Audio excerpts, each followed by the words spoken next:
Fala galerinha, aqui é o professor Matheus Aguiar e hoje nós vamos dar continuidade à gravação do desafio 120 mais. Hoje é dia de terceira série, PAS 3.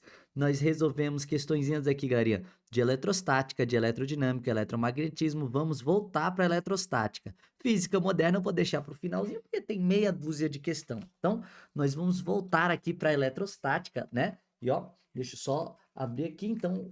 Hoje nós vamos fazer questõezinhas aqui, garinha. Deixa eu ver. Aqui, ó. Questõezinhas do PAS de 2021, tá? 2020, perdão, questõezinhas do PAS de 2020. Nós vamos fazer essas questõezinhas aqui até 2019, bacana? Se você tem interesse em comprar essa apostila maravilhosa, né? Toda coloridinha, né? Com todas as questões do PAS, questões do vestibular da UNB para você aprofundar, caso você queira, caso você tenha tempo sobrando aí, né? E claro que lá no finalzinho nós temos o gabarito, né? O gabarito das questões, de acordo com o CESP, o gabarito tá aqui, né? E nós temos também o padrão de resposta das questões do tipo D, né? Então, questões do tipo D aí, ó, tem qual é o padrão de resposta que você deveria ter, né, feito aí na prova do PAS. Então, caso você queira, caso você tenha interesse, o que, que você vai fazer? Acessar lá www.fisicamais.com/shop, SHOP, e você vai ter acesso às apostilas na versão impressa ou na versão digital, seja lá a que você preferir. Essas impressas aqui estão uma belezinha, vocês não têm noção, os alunos têm gostado bastante dessa apostila, porque está organizadinho por conteúdo, né, e ele consegue estudar de maneira bem rápida e fluida a parte né, física. Bom, então vamos lá, galerinha. Dito isso, hoje nós retornamos, né? Retomamos ou retornamos ao estudo da eletrostática, tá? E eu vou fazer mais umas questõezinhas aí do PAS. Você vai ver que tem várias questões do PAS que são fáceis de serem respondidas na prova de uma maneira até rápida, muitas vezes, mas é necessário, claro, que você tenha um treino, que você tenha, né, alguns fundamentos da física, é claro, que sem nenhum conhecimento é difícil de responder, principalmente numa prova em que tem fator de correção, em que uma errada vai anular uma certa. Então, é para isso que a gente está treinando, é isso para você chegar afiadíssimo na prova do PAS. Então, sem enrolação, vamos na tela, lembrando que você, por favor, dê o seu gostei caso você goste do vídeo, se inscreva, compartilhe com teus colegas para me incentivar cada vez mais trazer essas resoluções no desafio 120 mais e claro, né? Me segue aí no Instagram, galerinha. Ó, se você estiver estudando aí e tal, tira uma fotinha aí, ó. Me marca. Tuas chances de aprovação com certeza vão aumentar, porque praga de professor pega e não tem jeito. Então vamos lá, galerinha. Na tela.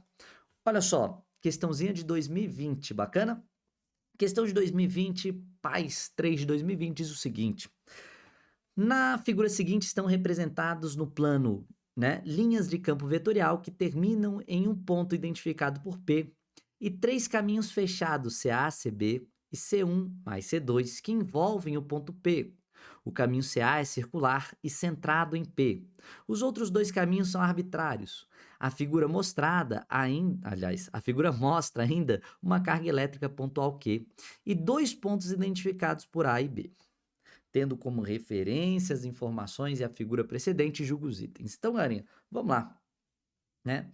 Essa foi a figura que ele deu. Então, nós temos um campo elétrico convergente, né?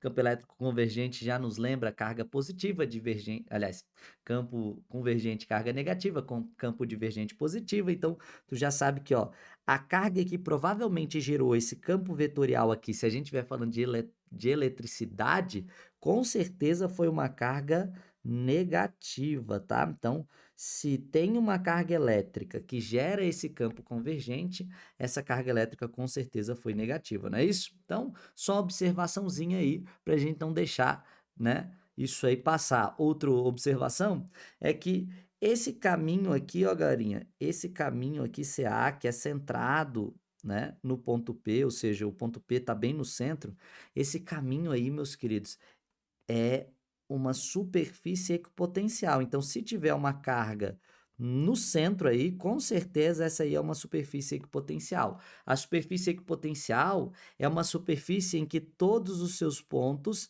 têm o mesmo potencial elétrico, né, galerinha? Mesmo potencial elétrico. Então, superfície equipotencial. Uma característica da superfície equipotencial, galerinha, é que ela sempre faz 90 graus com as linhas de força. E você sabe que essa superfície, né, circular, ela é perpendicular a essas retas aí. Porque essas retas, como elas se encontram no centro, são retas que nós chamamos de radiais. E você sabe que uma das propriedades das radiais é que elas sempre fazem 90 graus com a circunferência, né? Então, propriedade matemática aí das retas radiais. Retas que passam pelo centro da circunferência fazem sempre 90 graus com a circunferência, beleza? E toda superfície equipotencial, ela é perpendicular à linha de campo. Então, já estou te garantindo aqui, ó, que CA é uma superfície equipotencial, beleza? Inclusive porque ela é perpendicular às linhas de campo. Outro motivo é que se você analisar, meu querido, aí, o potencial elétrico, como é que calcula o potencial elétrico de uma carga pontiforme, por exemplo? O potencial elétrico de uma carga pontiforme é K Qzão sobre D, não é assim? Então, assim eu calculo o potencial elétrico. Repara que em todos esses pontos que eu pintei de vermelho, todos eles estão à mesma distância da carga geradora. Todos eles estão exatamente à mesma distância da carga geradora. Isso nos indica, portanto, né, como essa distância aqui é sempre igual em todos os pontos, que o potencial, portanto, só pode ser o mesmo, porque a carga geradora para todos eles é a mesma, K é a constante eletrostática, portanto, é um valor constante, e como D é igual em todos esses pontos, então o potencial só pode ser igual em todos eles, portanto, eu afirmo essa circunferência em torno da carga negativa, certamente é uma superfície equipotencial, então fiz uma análise bem rápida aí, tá, galerinha? Sobre a figura que ele deu, e aí vamos tentar, né, julgar os itens de acordo com o que ele propõe para a gente. Então, item de número 10, tá? Seguindo, lógico, a organização da minha apostila, a lógica da minha apostila, que é dividida por conteúdo, essa é a questão 10 da parte de eletrostática, ok? Não é a questão 10 da prova de 2020, não, tá? Se você olhar na prova de 2020, tem outra organização, é a organização do Sebrasp, essa aqui é a minha. Na minha 10 diz o seguinte: o campo gravitacional é conservativo. Perfeito, galerinha. Essa é a ideia aí. Já respondeu certo. Tu já acertou a questão, porque tu sabe o seguinte: que existem, né, três forças conservativas: força elétrica, força gravitacional e força elástica. Toda força conservativa está associada a uma energia potencial, por isso que você conhece energia potencial elétrica, energia potencial gravitacional e energia potencial elástica. Então, o que eu quero que você lembre?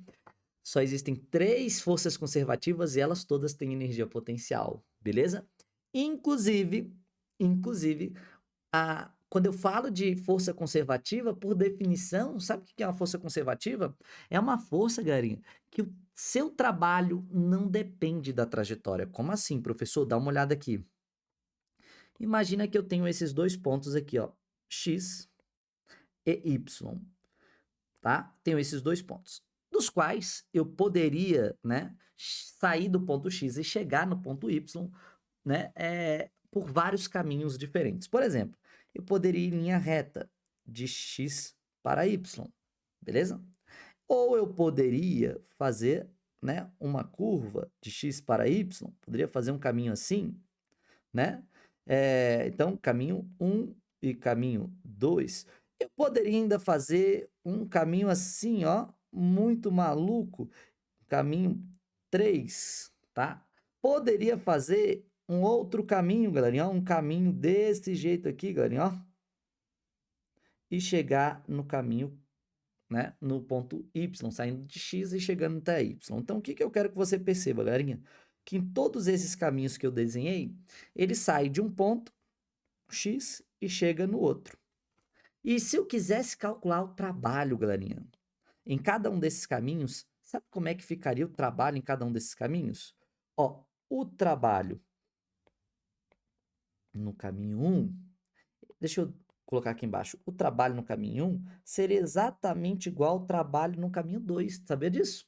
Que seria exatamente igual ao trabalho no caminho 3, que seria igual o trabalho no caminho 4. O que eu quero que vocês percebam, né? é que o trabalho de uma força conservativa não depende do caminho que ele está realizando, tá? Em todos os caminhos o trabalho é o mesmo. O que que eu tenho que perceber é que o trabalho de uma força conservativa só depende de onde ele saiu e aonde é que ele parou. Se ele saiu de X e chegou em Y, não importa o caminho que ele vai fazer, o trabalho da força conservativa vai ser o mesmo, beleza? Então essa é uma característica. Só as forças conservativas se comportam assim. Todas as outras forças, elas não se comportam assim, tá? Então quer dizer que para as outras forças, ir de X até Y por caminhos diferentes me daria trabalhos diferentes, beleza? Então isso é uma propriedade aí das forças conservativas, beleza? Professor, mas trabalho não é força vezes distância? Professor, força vezes distância. Se a força for a mesma, mas as distâncias não são, já que os caminhos são diferentes, os trabalhos são diferentes. É, galinha. Você tem que ter um cuidado, que essa equação ela só vale quando a força é constante. Caso não seja constante, isso aqui nem vale, você nem pode usar essa equação.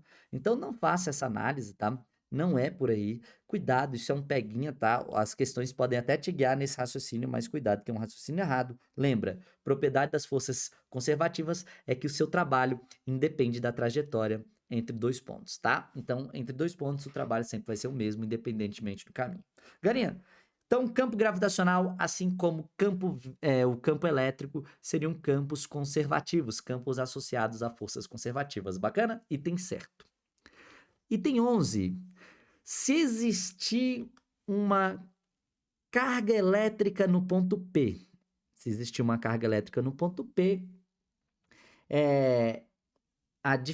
se existir uma carga elétrica no ponto P, a diferença de nula. A diferença de potencial será nula. Tá faltando aí, tá? Que eu corrigi aqui, ó, na minha apostila, mas é a diferença de potencial. Ele quer dizer a diferença de potencial será nula, não é isso? Deixa eu abrir aqui, ó, para vocês verem. Quem sabe faz ao vivo. Então, paz de 2020. Agora não, peraí. Paz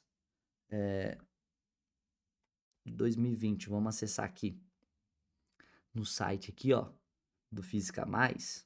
Tá? Minha internet parece que não tá muito boa, né? Minha internet aqui parece que tá devagar.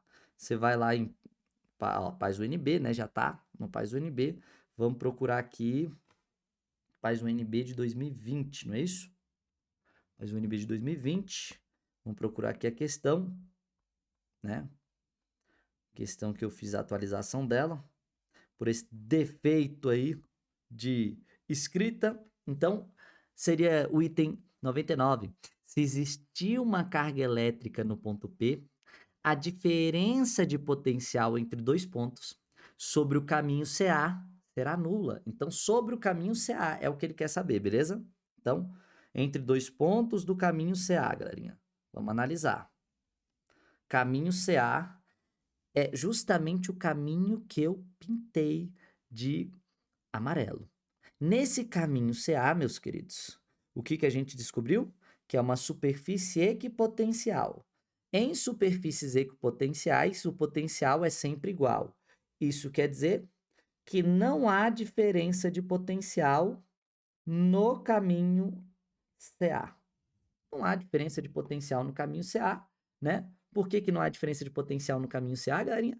Porque os potenciais são sempre iguais. Então, se você escolher dois pontos quaisquer do caminho CA, não importa qual é o ponto que você quer escolher, eu quero esse e esse, professor. Entre esses dois pontos não tem diferença de potencial, porque o potencial é igual nos dois pontos. Portanto, o item está certo. A diferença de potencial será nula no caminho CA. Bacana? Então, só para te lembrar, o item tá certo, a gente corrigiu o item abrindo lá a prova oficial do PAIS, que você pode acessar no meu site, lá tem um gabarito oficial, tem a prova, né? As provas dos últimos anos todas estão lá, disponíveis para você, tá? De maneira bem organizada, só para você, né, se recordar aqui, ó. Vamos voltar lá? Como é que eu faço para voltar? Como é que eu faço para voltar? Como é que eu faço para fechar isso aqui? Oh, meu Deus. Oh, meu Deus. Ó, vamos entrar aqui. Pronto. Vai abrir de novo aí pra gente, né? Então, você vai encontrar aí, galerinha, ó, no site, todas essas questões aí, ó, de 2010 até 2022 as provas oficiais aí do PAS do segundo dia, né? Segundo dia. Que segundo dia? O professor tá bêbado? Nem não, professor. É a prova de conhecimentos, né? Não é a prova de línguas estrangeiras, tá? Então é isso. Vamos lá. O professor tá doidão, é? Ó, é o cansaço, papai. Cansaço. Com quase 9 horas e o tio tá gravando aqui, acordou 7 horas da manhã. Acordou 7 horas, o cacete. 7 horas da manhã eu tava em sala de aula já dando aula, tá? É. 12. Considerando-se que existe um corpo massivo no ponto P, é correto afirmar que fluem mais linhas de forças gravitacionais através de CA do que através de CB. Bom, galera, se fosse uma massa no lugar de uma carga, ele está falando que ocorreriam mais linhas no caminho CA do que no caminho CB. Bom, vamos analisar, né? Repara, esse campo vetorial aí, tanto faz se é gravitacional ou se é elétrico, aquele item aparentemente está errado por um motivo simples. Conta o número de linhas de campo que vão passar, garinha. Vamos cantar aqui, ó. Que vão passar pelo caminho CA. 1, 2, 3, 4, 5, 6, 7, 8, 9, 10, 11, 12. Passam 12 linhas. Agora vamos contar no caminho CB. 1, 2, 3, 4, 5, 6, 7, 8, 9, 10, 11, 12. Ué, pessoal, é o mesmo número? Claro que é o mesmo número. As mesmas linhas de campo que atravessam C1 ali, né? Atravessam CA, atravessam CB, são as mesmas linhas de campo, portanto, é o mesmo número de linhas de campo, tá? Não importa se é campo elétrico ou se é campo gravitacional, esse item, portanto, está certo não? É certo? Considerando que existe o corpo massivo, correto afirmar que não, tá errado, errado. Não fluem mais, tá? Flui o mesmo tanto, tá? Portanto, o item tá errado. Se existir uma carga elétrica no ponto P, então CB será uma curva equipotencial. Não, tá errado demais isso aqui, garinha. Porque, garinha, em CB, repara, as distâncias são sempre as mesmas em relação ao centro? Não, ó. Tem um que está mais próximo, tem um que está mais distante, tem outro que está mais próximo, né? Morre, diabo! Ou seja, para distâncias diferentes, meus queridos, o potencial elétrico vai ser diferente. E outra, só vai ser uma superfície equipotencial para uma carga pontiforme, como a que foi proposta aí no centro, galerinha, só se for uma circunferência, tá? Então, por quê? Porque a reta tem que fazer 90 graus, né? A reta radial tem que fazer 90 graus com a superfície. Se ela é radial, ela faz 90 graus, tá? E nesse caso, ela faz 90 graus se a superfície for circular, e não é o caso do caminho CB, portanto, o item está errado, mas muito errado mesmo, beleza? 14. Se existe uma carga elétrica no ponto P, não haverá realização de trabalho quando a carga elétrica Q for deslocada de A para B ao longo do caminho C1, em seguida de B para A ao longo do caminho C2. Então, ó, para essa carga elétrica Qzão, que foi colocada aqui, se eu pegar essa carga pelo caminho, né, pelo caminho C1, trouxer de A para B, e em seguida de B para A no caminho C2, então, garinha, não haverá trabalho realizado. É isso que ele está dizendo, né? Então, ó, o trabalho,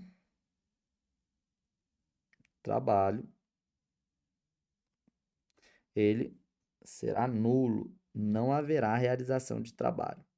Esse item está certíssimo. Garinha, essa é uma propriedade das forças conservativas. Toda força conservativa, num caminho fechado, o trabalho realizado é zero. Porque para ter trabalho, você precisa ter diferentes posições. A posição inicial e final precisa ser diferente. Se não tem essa diferença de posição, se não tem um deslocamento efetivo, eu não tenho trabalho realizado. Trabalho pressupõe esse deslocamento, beleza? Então, se não tem mudança de posição, não há trabalho sendo realizado. E, inclusive, grava isso num caminho fechado, não há trabalho realizado, beleza? Então, esse item está certíssimo, tá? É isso aí, perfeito. Bom, vamos fazer a próxima questão então, né? Vamos fazer a próxima questão, próximo item, que é do PAS de 2020 também. Então, o PAS de 2020, além de cobrar aquelas questões que nós acabamos de fazer, ele vem, traz mais questões de eletrostática. O PAS de 2020 cobra muita questão de eletrostática, né, professor? A gente fez 5 e tem mais 2, são 7 questões. Ó. A figura ilustra linhas de campo elétrico associada a duas cargas QA e QB, cada qual com módulos de 2 vezes 10 na menos 4 coulombs. No eixo central, entre elas, está posicionada uma carga elétrica Qzinho de 10 na menos 4 coulombs. Essas três cargas estão separadas por 1 metro entre si. Então, vamos lá. A partir das linhas de campo elétrico esboçadas na figura, conclui-se que QA é uma carga negativa e QB é uma carga positiva. Vamos lá. Garinha, o que eu sei? Eu sei que se as linhas de campo divergem é positivo e se convergem é negativo. Portanto, QA está divergindo é positivo e está convergindo em QB é negativo. Então, QB é negativo e QA é positivo. Então, QB é negativo e QA é positivo. Esse item está errado. Perfeito, questão rápida. Repara o tanto de questão fácil que caiu, meu Deus do céu. E tem aluno que não responde as questões de física. Tu acredita nisso, Galinha? Tu acredita que tem aluno que pula todas as questões de física, muitas vezes não se dá nem o trabalho de ler, bate o olho, vê que a física e pula. Meu querido, deixa eu te contar uma coisa. Tem questão fácil na prova, tem questão para você e para todo mundo responder, só que você tem que ser estratégico, tem que ser inteligente, tem que ler a prova de uma forma, né, diferente daqueles que não são avisados, daqueles que não estão acostumados da prova do Sebrasp. Porque se você está acostumado, você sabe que o caminho aqui nem sempre é fazer na ordem das questões ou sair fazendo somente as questões que você acha que dá para fazer. Lembra que mesmo na física tem questão fácil. Se você faz questões de física, você sai na frente da galera, porque a galera pula por medo do fator de correção. Mas vamos lá. Garinha, voltando aqui para a tela. Calcule o módulo da força de Coulomb em Newton exercida pela carga QA sobre a carga Q. Após efetuar todos os cálculos solicitados, despreze para marcação no caderno de resposta a parte fracionária do resultado final obtido, caso exista. Questão do tipo B clássica, né? Questão do tipo B. Garinha, então vamos lá. Como são cargas pontuais, são cargas pontiformes, então com certeza QA vai fazer sobre Q, né? Uma força, e essa força vai ser dada pela lei de Coulomb, beleza? Então repara, ele quer a de QA sobre Q, e ele fala o seguinte, galera, que a distância nessas três cargas, né, é de 1 metro. Então aqui, ó, eu tenho uma distância D de 1 metro, eu tenho uma carga Qzinho de 10 na menos 4 coulombs, e eu tenho uma carga QA de 2 vezes 10 na menos 4 coulombs. Então, meu trabalho é utilizar a lei de Coulomb, resolver utilizando a lei de Coulomb. Vamos lá. A lei de Coulomb, se você lembra bem, né, é muito parecido com a lei da gravitação universal, só que aqui no caso a gente está falando de eletricidade. É K, Qzão vezes Qzinho, que nesse caso, no lugar de usar Qzão vezes Qzinho, eu vou usar QA vezes Q, beleza? Dividido pela distância entre as duas cargas ao quadrado, beleza? O que acontece? A constante eletrostática é 9 vezes 10 na nona, inclusive ele vai te ajudar nessa questão, te dando essa informação, porque não é uma informação extremamente necessária, muitos alunos já sabem de cabeça, principalmente depois de passar pela terceira série, né? Então, se você for aprovado pela terceira série, com certeza você sabe o valor de K. QA.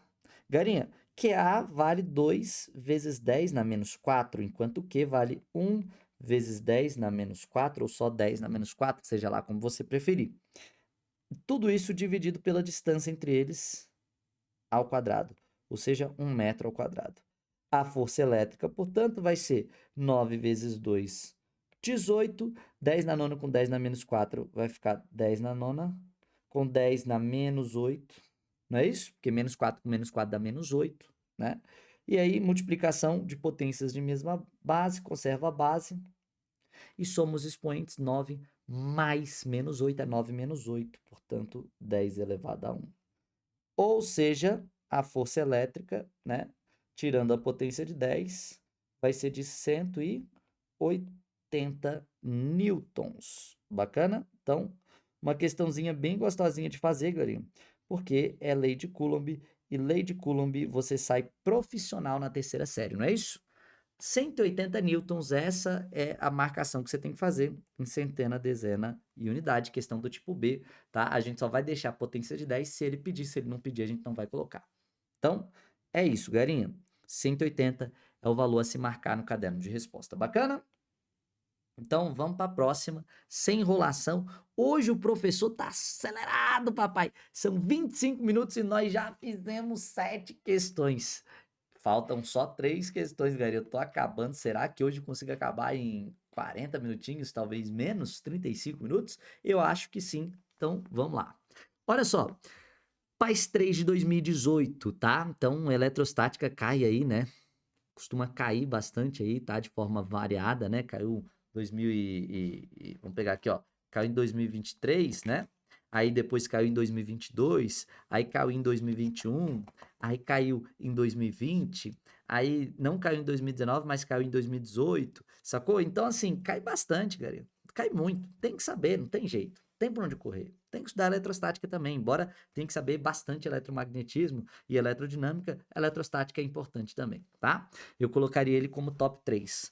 Aí, eletrodinâmica e eletromagnetismo estão ali no top 2, tá? São os mais abordados na prova do país. Bom, 17. Tendo como referência a figura anterior que ilustra a esfera metálica oca, eletricamente neutra, de espessura igual a R2 menos R1, né? Então, se você pegar o valor de R2, que é tudo isso aqui, e subtrair de R1, vai sobrar só esse pedacinho aqui, ó. Então, esse pedacinho é a espessura R2 menos R1, ok? Tá bom. Julgue os itens. Se uma carga elétrica pontual for colocada, se uma carga elétrica pontual positiva for colocada no centro da esfera, então, na situação de equilíbrio eletrostático, o módulo do campo elétrico na região R1 e R2 será igual a zero. Então, ele tá colocando se. Se, então. Se, né? Então, se uma carga elétrica for colocada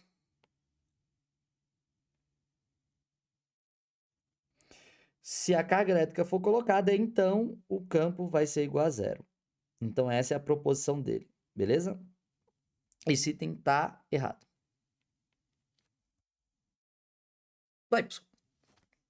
Mas o campo elétrico aqui é zero. É zero, é verdade. O campo elétrico aí dentro, no interior dele, é zero. Então, não, mas peraí.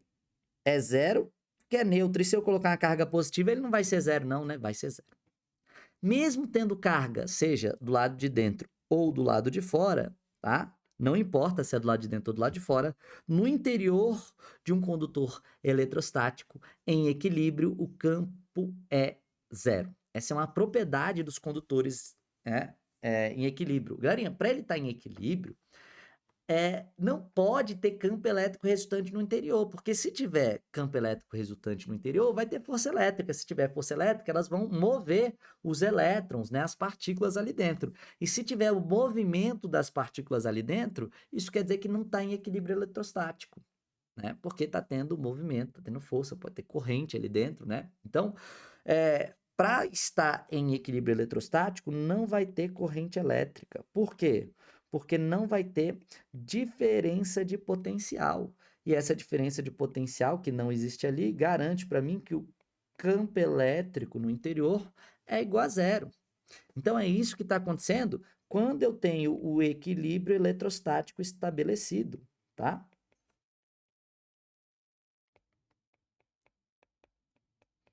Tá? Então, o que que acontece, Garinha? Quer dizer que o condutor, né, as suas cargas livres ali para se movimentar, elas se movimentam de tal maneira, se reorganizam de tal maneira que o campo, né, que o campo elétrico no seu interior se torne igual a zero, beleza? Então é assim que funciona. Bom, é claro que esse item ele está errado, então, não porque o campo elétrico ali dentro é nulo, porque isso ele afirmou, mas ele falou se a carga elétrica for colocada. E se não for colocada? Se ela não for colocada, o campo elétrico ali não é zero, não? É zero também. Colocando a carga positiva ou não colocando, o campo elétrico ali vai ser zero. Se eu colocar uma carga negativa, também vai ser zero, tá? O que garante que o campo elétrico é zero é o fato dele estar em equilíbrio eletrostático, beleza? Então, se está em equilíbrio eletrostático, logo o campo vai ser zero. Não é o fato de ter colocado a carga elétrica ali só, tá? Então, bom, essa foi a minha interpretação. Não sei se é essa a interpretação que você fez, beleza? Mas, ó, tô te garantindo, o campo vai ser zero mesmo, tá? Lá dentro, no interior do condutor, de fato é zero. E, pessoal, e fora aqui, ó, nesse interior, no meio oco aí, no meio oco, garinha, tem campo. No meio oco tem campo e para calcular esse campo, né, até chegar na superfície aí, R1, é facinho. Se você quiser calcular esse campo, o campo de uma carga pontiforme, né, a gente calcula assim, ó, K vezes Qzão dividido pela distância, né, R. Então, se você quer calcular na superfície R, até a superfície R1, qual que seria o campo, né? Esse aí seria o cálculo, né? Onde R seria a distância do centro até a superfície. Agora, passou de R1, galinha, né? Para distâncias maiores do que R1, tá? Vou colocar assim, ó. Para distâncias, deixa eu apagar aqui, deixa eu colocar D de distância. Para distâncias maior que R1, né? Estando dentro do interior, né? Maior que R1 e menor do que, né? Vamos botar assim, ó. Deixa eu botar assim.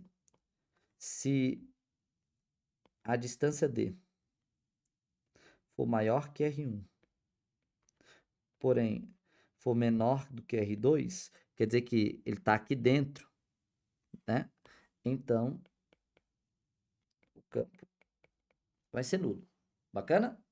Então, essa aí é a condição de equilíbrio eletrostático, beleza? Professor, e se eu quiser calcular, professor, lá do lado de fora, aqui, ó, num ponto de fora, a uma distância aqui, ó, a distância D. Bom, calcula com a mesma equação. Mesma equação. O negócio é lá dentro. O negócio é quando a distância, quando a gente está falando desse ponto aqui. Nesse ponto aqui, o campo é zero. Beleza? Em qualquer um desses pontos aqui, o campo vai ser zero. Show de bola? Então, isso aí tem a ver com condutores em equilíbrio eletrostático. Você está com dúvida nisso, galerinha? Estuda bastante isso aí, que é legal, tá? De entender, tem vários fenômenos associados ao nosso cotidiano, né? A gaiola de Faraday, por que que a gente está seguro se a gente estiver dentro do carro, né? Porque dentro do carro ele forma, né, um condutor eletrostático em equilíbrio, é como se a gente tivesse em algum ponto aqui dentro, onde o campo elétrico é zero. Mesmo que caia um raio do lado de fora, que tenha uma carga super eletrizada do lado de fora, ela não vai causar nada do lado de dentro, porque o campo elétrico vai permanecer igual a zero, tá? O máximo que pode acontecer, galinha, é uma indução eletrostática aí, né? Porque a carga positiva colocada ali vai fazer o quê? Vai atrair. Vai atrair o quê, professor? Vai atrair cargas elétricas. Então, ó, as cargas elétricas, os elétrons que estão soltos ali no metal, eles se movimentam, ó, sendo atraídos pela carga negativa. Então, a carga negativa, ela atrai os elétrons para cá, né? Só que quando os elétrons se encaminham para cá, eles acabam deixando o lado de fora menos negativo, ou seja, mais positivo, porque elas caminharam para o lado de dentro, não é isso? De tal maneira que a carga líquida continua zero, né? A carga dessa esfera oca aí, que ele coloca aí, continua sendo zero. A única coisa que aconteceu é que as cargas se movimentaram, as cargas negativas se movimentaram se aproximando da positiva que foi colocada no centro. Mas a carga líquida total, se você somar as cargas aí, no final, galinha, vai dar uma carga elétrica zero. Ele continua neutro, ele só está polarizado, beleza? Então, o que pode acontecer é a polarização aí, beleza? Bom, 18. Se uma carga elétrica positiva Q for colocada próxima à face externa da esfera, então será induzida nessa face externa uma carga positiva de valor igual a Q. Não, tá errado, né, galera? Porque, olha só, ele propôs justamente o inverso do que eu coloquei aqui, do que eu desenhei, tá? Então, deixa eu apagar aqui. Olha só, apagar isso aqui, tá? Ele está propondo o seguinte: se eu coloco uma carga positiva do lado de fora, olha o que que acontece, garinha. Se tu coloca a carga positiva aqui fora, ela vai atrair os elétrons, né, para o lado de fora. Então, o lado de fora ele vai ficar eletrizado negativamente. Porque os elétrons começam a migrar para a superfície, se acumulam na superfície. Como eles se moveram para a superfície, migraram para a superfície, a parte interna, né, acaba ficando menos negativa, ou seja, menos negativa porque os elétrons foram para longe, né? Foram para a superfície externa. Então, essa superfície interna fica menos negativa, portanto, ela fica positiva. A carga líquida continua sendo zero. A carga líquida continua sendo zero, mas acontece essa movimentação. Por quê? No final das contas, as cargas elétricas, aí os elétrons vão se mover de tal maneira a manter o campo elétrico no interior igual a zero, mesmo que tenha uma carga do lado de fora, tentando gerar alguma influência do lado de dentro. Então ocorre essa reorganização das cargas elétricas de tal maneira a manter, né, o campo elétrico interno igual a zero, beleza? Então, são propriedades que a gente estuda bastante no estudo da eletrostática, quando a gente fala de equilíbrio eletrostático. Bacana? Portanto, não fica positivo a face externa vai ficar negativa, tá? Não positiva como você propôs aí, aliás, como o CESP propôs aí. Bacana? Então, tá aí mais 2 itens que a gente vai guardar aí com muita facilidade na caixinha. Vamos para a próxima? Vamos para a próxima. Item de 2018, meus queridos. Item de 2018, faz 3 de 2018, diz o seguinte: considerando que um gás de amônia, amoníaco, esteja imerso no interior de um capacitor de placas planas e paralelas, carregado com cargas elétricas mais e menos que, e que as moléculas de amônia sejam representadas por, NH3, assinale a opção que representa o esboço que melhor descreve a organização das moléculas de amônia. Galera, e as moléculas de amônia são muito parecidas com as moléculas de água no sentido de que elas formam um dipolo elétrico, né? A molécula de água, né? Ela tem o H2O, né? Nós temos aí H e o O, né? Tô fazendo aí de uma forma bem simples mesmo, tá? Só para mostrar aí que eu tenho essa ligação aí entre os átomos. Só que aqui é O- e H+. O que que acontece? É como se eu tivesse o seguinte, galerinha, ó. É como se eu tivesse o seguinte. É como se eu tivesse, de um lado, cargas positivas e de outro lado, cargas negativas. Então, ó, é como se tudo isso aqui, ó, fosse negativo e todo esse lado aqui fosse positivo. É como se isso não é como, é assim, né? Isso aqui é um dipolo elétrico, tá? Uma parte da molécula é negativa, outra parte da molécula é positiva. Isso acontece aqui também, né? Onde eu vou ter H+ e N-, né? De um lado das moléculas é negativo e do outro lado é positivo. E aí, galerinha, na presença de um campo elétrico, o que que vai acontecer? Essa carga vai se orientar. O positivo vai apontar para a placa negativa e o negativo vai apontar para a placa positiva. Então, se a gente olhar aí as figuras, bom, parece que a princípio, logo de cara, já apareceu aqui, ó, o positivo sendo atraído pelo negativo e a parte negativa sendo atraída pelo positivo, né? Então, ó, tudo bem bonitinho. Letra A é a letra que você tinha que marcar. Então, quer dizer que as moléculas de amônia se organizam em função de se orientar a sua parte positiva para a placa negativa e a sua parte negativa para a placa positiva. É assim que ocorre, então, a organização dessas moléculas. Bacana? Professor, e as outras opções, como é que elas estavam? Bom, galerinha, ó, as outras opções, a B estava ao contrário, a C viajou total, né?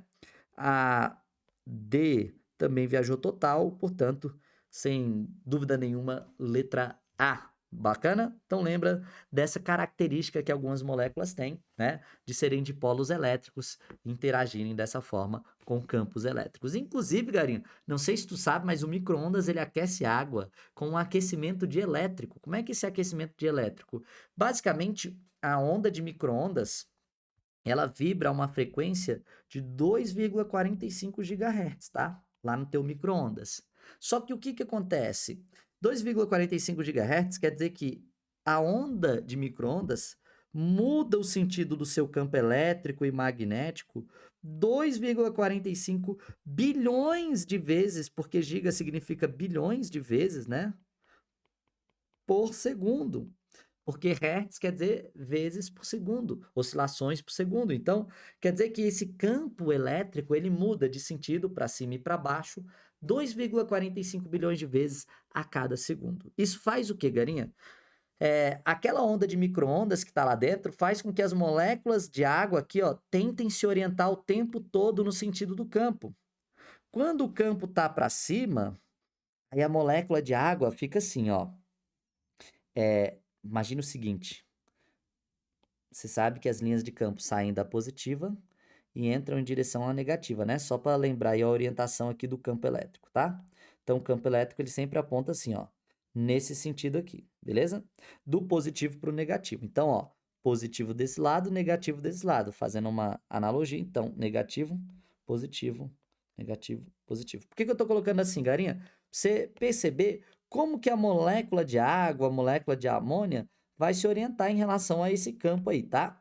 Então, quer dizer que o campo elétrico fica mudando de sentido e isso vai fazendo com que a molécula de água, né, tente toda hora ficar girando, acompanhando a mudança de sentido da micro-ondas. Só que ela faz isso 2,45 bilhões de vezes por segundo e é por isso que aquece, porque você aumenta a agitação das moléculas. Por exemplo, as moléculas de água ou até alguns lipídios que têm essas moléculas, né, que funcionam como um dipolo elétrico, coisa e tal. E todas essas moléculas com essas características, né, de serem dipolos elétricos vão funcionar, vão ser bem aquecidas no micro-ondas, beleza?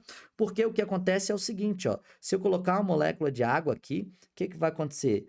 O O negativo vai ficar aqui e os Hs positivos vão ficar do lado de baixo, né?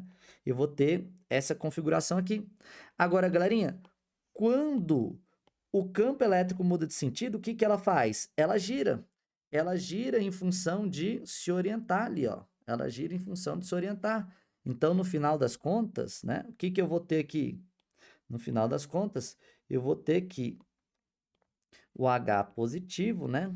Tá se orientando no sentido do campo elétrico, tá? Então, o campo elétrico muda de sentido, aí a molécula de água também muda de sentido, né? Rotacionando na medida em que isso aí vai acontecendo, beleza?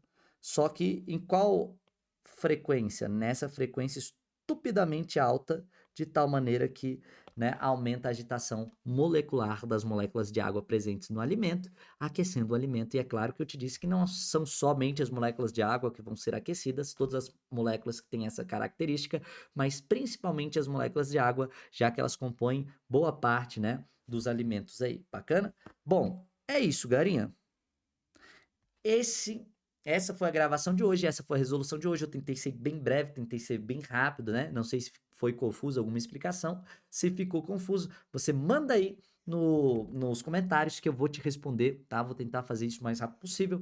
Se você tiver vergonha de fazer perguntas, não deveria, porque a sua pergunta ajuda várias outras pessoas, vários outros colegas que muitas vezes acabam não querendo perguntar, mas tá lá a sua perguntinha, ele lê, pô, a minha pergunta era essa, já me respondeu, ajuda o teu colega. Mas caso você tenha essa vergonha, me manda aqui, ó, no Instagram, lá no direct, que eu te respondo, beleza? Aí você não vai ficar exposto, né, caso tenha vergonha. Mas é isso. Um forte abraço para vocês e até a próxima resolução. Tchau, tchau, galerinha. Não se esquece de curtir e compartilhar com seus colegas.